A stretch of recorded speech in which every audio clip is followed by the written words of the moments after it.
Значение театрального искусства для формирования личности, мировоззрения и нравственных принципов человека велико. Театры Якутии, успешно участвуя во всероссийских и международных фестивалях, радуя своими успехами, мастерством актеров и режиссеров, стали визитной карточкой республики. В начале прошлого столетия европейским театралам сложно было бы представить, что на студеной северной земле с белыми туманами и суровыми морозами возникнет и расцветет самобытное театральное искусство, которое станет известным далеко за пределами своего региона. Богатейшее народное творчество якутского народа исподволь проникнуто театральным мышлением. Это и великолепное мастерство сказителей Алан-Хассутов, чьи развернутые многочасовые эпические полотна по сути представляют собой театр одного актера с перевоплощением его в образы тех или иных персонажей.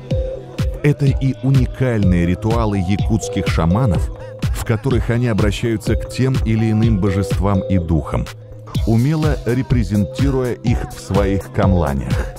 Это и разнообразные обряды, песенная, игровая, танцевальная культура якутского народа, отражающие его жизнь, быт и окружающую его действительность.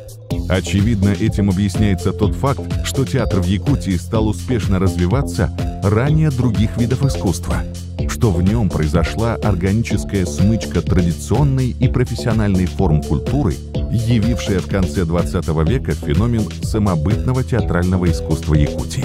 В настоящее время в республике функционирует несколько профессиональных театров различной жанрово-стилистической направленности, что само по себе примечательно для республики с населением чуть более 1 миллиона человек. Государственный академический русский драматический театр имени Александра Сергеевича Пушкина является старейшим театром республики. Основанный на базе любителей театра и музыки в 1920 году, он сыграл роль материнского древа, от которого впоследствии отсоединились Якутский драматический, а затем и музыкальный театр.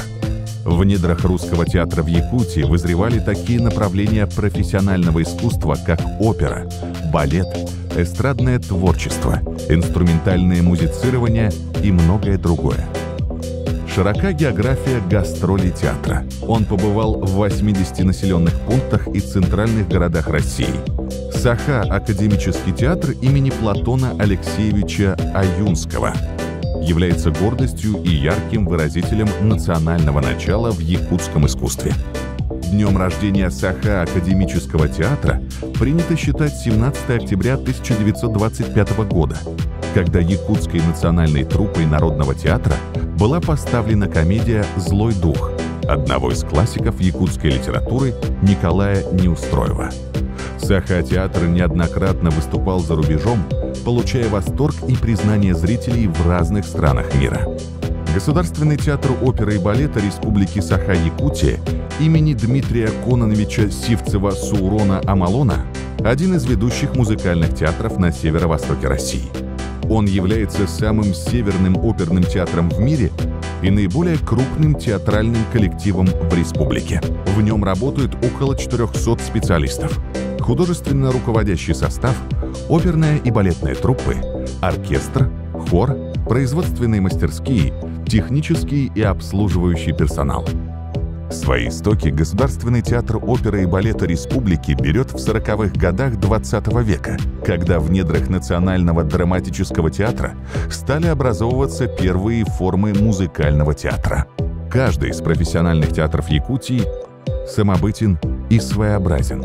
Каждый из них имеет свой собственный вектор развития, которые сплетаются в яркий, красочный узор на современной карте театральной России. Якутия по праву носит звание театральной республики, впечатляя интенсивностью сценической жизни, смелостью творческих замыслов, оригинальностью реализации поставленных задач.